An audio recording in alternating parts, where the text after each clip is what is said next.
That was the Time Benders again with another one of their original songs, and now we have Mary Liz Stewart on. They come on almost every year to talk about their project, and it's the Underground Railroad. Now, for those of you who are watching and wonder, is that a subway? Or is that, what is that? What is the Underground Railroad? Well, and the Underground Railroad is really a period in history. It's a period actually in state and national history, and it has a part to play in international history. It is a term that refers to the time period prior to the Civil War, when people who were quite dissatisfied with the laws of the land at the time, the allowing of the institution of slavery to exist in our country. People came together to say, this is wrong, we need to change these things, and we need to give everybody a right to life, liberty, pursuit of happiness, those promises from the Declaration of Independence. And so the Underground Railroad, as a period in history, has oftentimes had a retelling. Many of us have heard about it in our classrooms and various other places, but oftentimes that retelling of that history is a very, very small piece of what is really a very large, very comprehensive story with lots of participants in it. And so Underground Railroad History Project has really been dedicated to reclaiming the voices of people who are not normally spoken about in this history, to celebrate their participation in it, and to tell the bigger story. And part of this is that they passed these people from person to person. Say from the South, if they were coming up through the South, they actually just passed them and gave them the next place to go, and to kind of keep them going. And that's what it kind of was. Yeah, the notion of underground is very much a reference to the sense of keeping things quiet and not necessarily public, although there is a very public side to this history.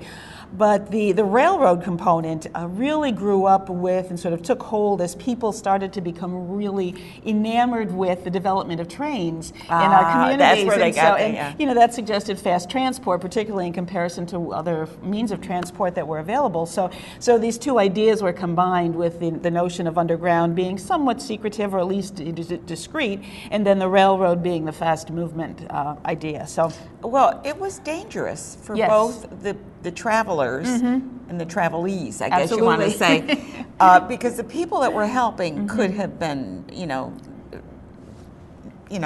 penalized. Yes. And the persons that were going from place to place could have been sent back to their owners. Absolutely, and it's because of that we've come to talk about this history as a movement of civil disobedience, that people who, both people who were escaping enslavement and people who were assisting those who were escaping enslavement were very clearly breaking state and federal laws. Right. And so, that was federal too? Yes, there were federal laws as well. So even though, for instance, a state like New York State, which allowed the institution of slavery to be practiced up into 1827, even after that time when New York became one of the northern free states, as we so often call it, the northern free states were still bound by federal laws. To return them? Yes. I did not know that. Yes, and those federal laws were in place up until into the Civil War. So there was a great deal of risk, and both for those who escaped enslavement, for those who were assisting people who escaped that we call freedom seekers, and as well, there was also a great deal of risk for free people of color, of which there were, very many people in our states and in the country, and they were at risk for being kidnapped and sold into enslavement. It became what we would call... even though they were free? A local... Just their color alone made them a commodity. Yes, a local story that we like to share to reflect that piece of the history is the story of Solomon Northup. Some of the viewers might know that story well, and he was a man who was born free, very successful businessman, and yet he was tricked into joining a couple of men for a business venture, and in the process was drugged, imprisoned in a slave pen, and then sold into slavery. And for 12 years the man was enslaved and only was able to obtain his freedom, though he had tried to escape 3 times. The final opportunity for him to leave his conditions of enslavement was when two individuals with power of the governor of New York State were finally able to locate him where he was being held in Louisiana, and they were brought able. him all the way down. Yeah. Oh so my God. his name was changed. You know, he was in backwoods Just Louisiana. imagine so if you or I today, Oh gosh, that I someone know. picked us up and Yes. said, "We're going to keep you as a slave." I mean, Yes. I mean, yeah. and you had no recourse. Right. Absolutely, absolutely. Just Take a you away from your horrendous- family, your Yes. business. I mean, you had Yes. a business. I mean, Yes.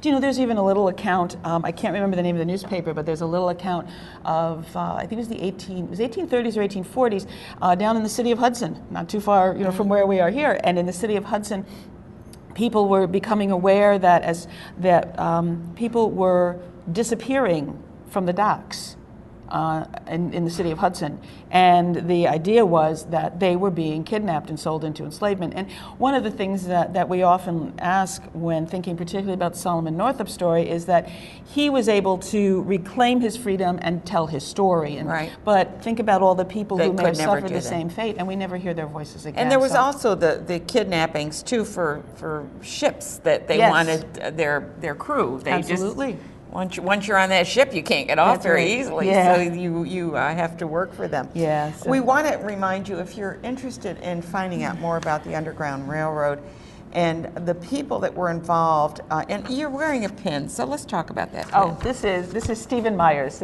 Stephen Myers was one of our central Capital Region abolitionists, born into enslavement, actually in Hoosick Four Corners, was legally given his freedom at the age of 18. Moved into the city of Albany and set up a life for himself, married Harriet Myers in 1827 when slavery was abolished in New York State.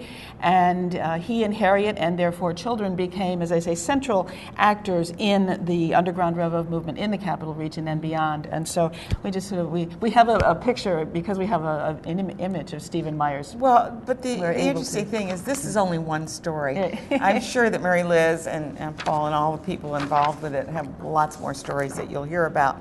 If you're interested in history, if you'd like your kids to learn a little bit more about it, which really is not a bad thing, history's really great, go to their conference at the Sage Colleges, 12th through the 14th? April 12th through the 14th at the Sage Colleges. We have a 3-day conference plan. People can pick and choose. We call it an a la carte, so people can pick and choose the parts they'd like to come to. And it's a program designed for multi-age audience, for people from diverse backgrounds. So it's a great way to spend time on a weekend, learn a lot, lots of new information, and meet some great people and have a wonderful Would you time. encourage history teachers to join you? Oh, absolutely, absolutely, I certainly would. Yeah, It- this yeah. seems like Yeah. a no-brainer. Yeah.